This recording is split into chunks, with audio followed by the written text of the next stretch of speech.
Welcome to my hometown of Melbourne, Australia, and a detailed hands-on with the new Sigma 28-105 2.8, available for Sony E-mount and L-mount.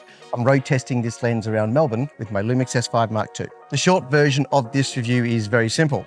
The 28-105mm is a very, very professional lens that delivers a bright and contrasty image. It will appeal for both video and stills when excellent coverage and quality are required. It will slot right into weddings, interviews, and editorial work. And seeing as I don't shoot weddings and my channel is mostly about photography, not video, I decided to take this lens onto the streets of Melbourne to play with shadows and light.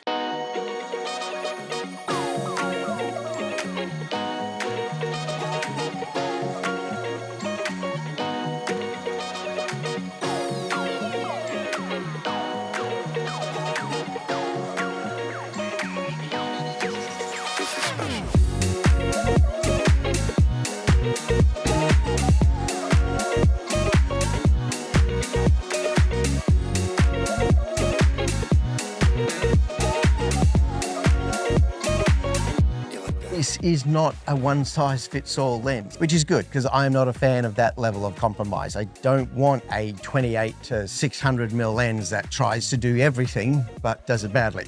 I like my lenses to be very good at what they do. Let's start by taking a very, very close look at the build quality. This lens is just a little bit different to any other lens I've seen from Sigma. There's almost a texture to the finish of the material, like a micro texture. Is that a composite material of some sort? It's hard to describe the feel of it. It feels very, very light, but also very rigid. There is no flex to this lens at all when you zoom in and out. It is very, very solid. I do know they've got a little magnesium alloy in there helping to keep the weight down below 1 kilogram. Clearly they've been working to a very specific goal with this design, specific weight, range and performance. This is a classic L-mount design with all the corrections for vignetting and distortion encoded on a chip so your camera body has access to that information in real time. That's part of how they squeeze the maximum speed and flexibility out of the form factor. And the performance is mostly what I care about. I care about the brightness and contrast that comes through in the images.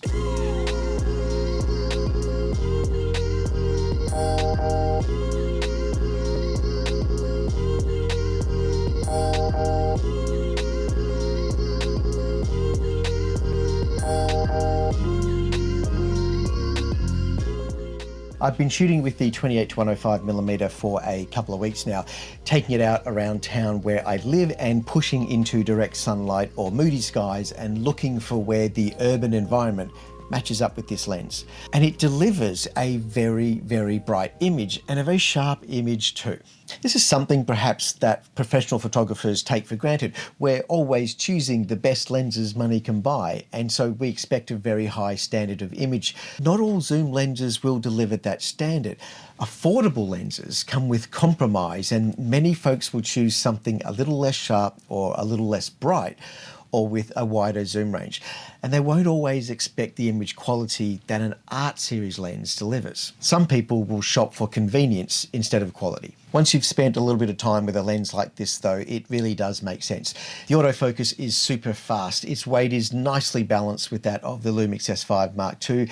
It's very precise. That's the word that I'm looking for, precise. Not something I would have normally expected from a mid-range zoom lens. It's true I've avoided buying into this zoom range for most of my career. I like my fast prime lenses and especially on mirrorless systems, but there are times when you just need a zoom to get the job done right. Video especially. Filming interviews, you need fine adjustments to the focal length to match your composition. This is a superb range for a heli shoot. Weddings and live performances are another example of when the 28-105 range is so very appealing. And a lot more appealing at f2.8 than f4. Maybe that sounds a little over the top to you. Can those numbers really be so different? In practical terms, that's just another stop of light. But that's a big deal when you're shooting indoors in bad light and every stop counts. This is an art series f2.8, which means it's got lovely sharp contrast even when pushed wide open. It's good to the last drop.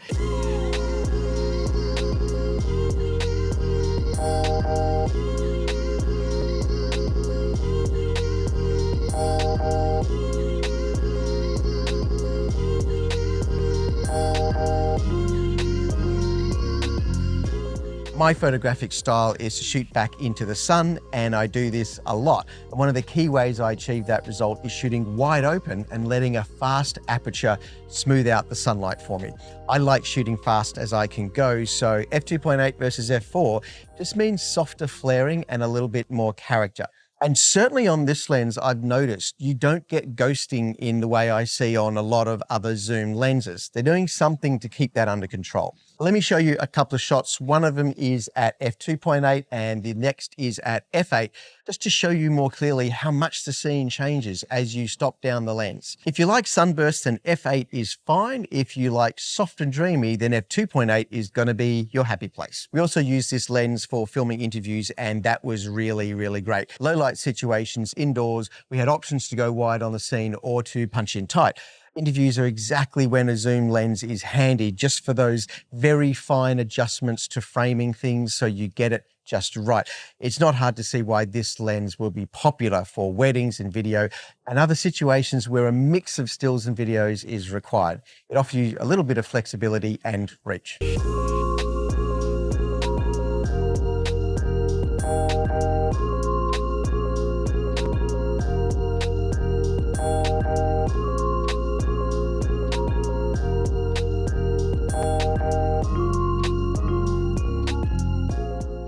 For sure, this lens is hard to compare to other mid-range zooms because it's 28mm instead of 24mm wide. The question is whether 28mm is wide enough. For some people, the difference between 24 and 28 will really matter. For many others, however, especially professionals running around with two camera bodies, that's no big deal at all. In my case, I'll have the 14 to 24mm 2.8 mounted to one body and the 28 to 105 on the other. That extra reach at the telephoto end compared to 24 to 70 is very much appreciated here. There's a genuine difference when shooting for compression at 105mm versus 70. On the streets, you're getting much more compression, and close up, you're getting much more bokeh. And yes, this lens gets proper close. It's not macro. The focus range stops around 1 to 3.1 when shooting at 105mm. That's close enough to be very, very handy. That's great for flowers or some butterflies or just texture to complement your landscape moments. The biggest argument I get told for 24mm in the zoom range is the idea that 24mm is wide enough for landscape photography. And that's where I disagree. 24mm is rarely wide enough for my landscape work. And that's why I like the 14 to 24mm when chasing some grand locations. I think if you want to shoot wide, then get a proper wide lens to do that job well. Do keep in mind that there are often times when shooting landscapes that you might want longer than 24mm for panoramic stitches, for example, plus having something that can grab close-ups of flora or step back into the mid-range. It's super nice to have those options. This would be a very handy lens to take with me on my next outback trip or in the Arctic, especially given that it's weather sealed for extreme conditions. But I will always enjoy that ultra-wide 14 to 24mm zoom for those special moments when I'm working foreground composition.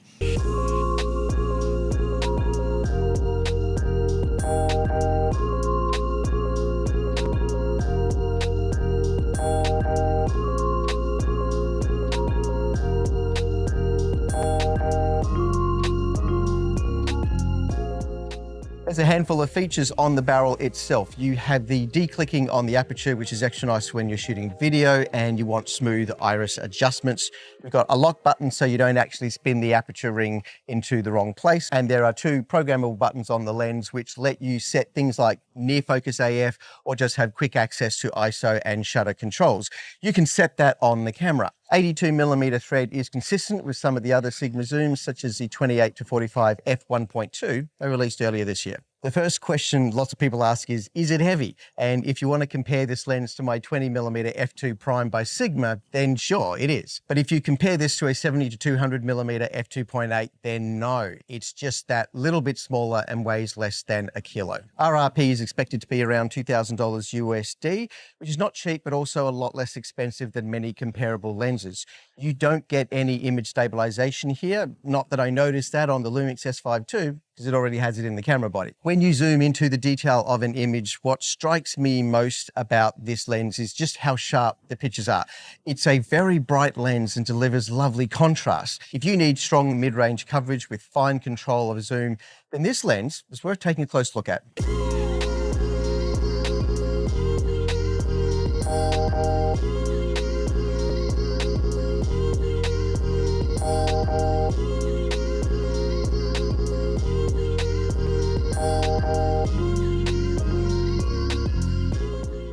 This is not a one-size-fits-all lens, and that's good. I am not a fan of trading off image quality for the sake of convenience. I like my lenses to be very good at what they do. That works for me. Let's just look at how much difference you see through the lens at 28mm versus 105mm. I usually hit the streets of Melbourne with a 35mm prime, so this zoom was giving me a little extra that I don't normally have access to. The one thing you probably wouldn't expect to use this lens for would be for bird photography or wildlife. But Melbourne being Melbourne, it turns out that even 105mm can be pretty handy and just plain pretty with the right subject. It's springtime in Melbourne now and the parrots have arrived back in town. Even with a mere 105mm, you're in with a shot in this city. This is not the lens I would normally recommend for birds, no sir. But this was the lens I had on me today and I like the results. I like the bokeh and the fast focus and the contrast that this lens is giving me. I didn't go out looking for birds to shoot. I was actually chasing some flowers, and 105mm is especially nice for that. This lens is close enough to have some fun and extract detail, but fast enough to enjoy the bokeh. It's not macro, just very close and very sharp, but that's exactly why I buy professional lenses. I expect a lot from them. The entire point of a fast 28 to 105mm is that it doesn't just do one thing well, it does a lot of things well, and it can be pushed all the way out to F2.8 anywhere in the zoom range and still deliver something very sharp and very bright. And that's about everything you could hope for in a mid-range zoom.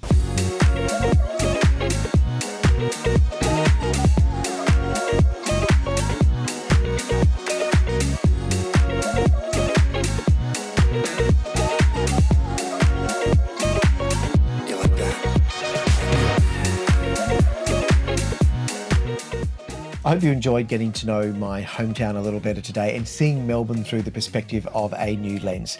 Thank you for joining me, and please hit the like button and share some of your thoughts on this unique zoom range at f2.8. Come visit my website and the blog if you want to read more about L-mount lenses or photography techniques. As you can tell, I quite enjoy black and white photography especially, and yes, there's a video here about that too. Have a great day.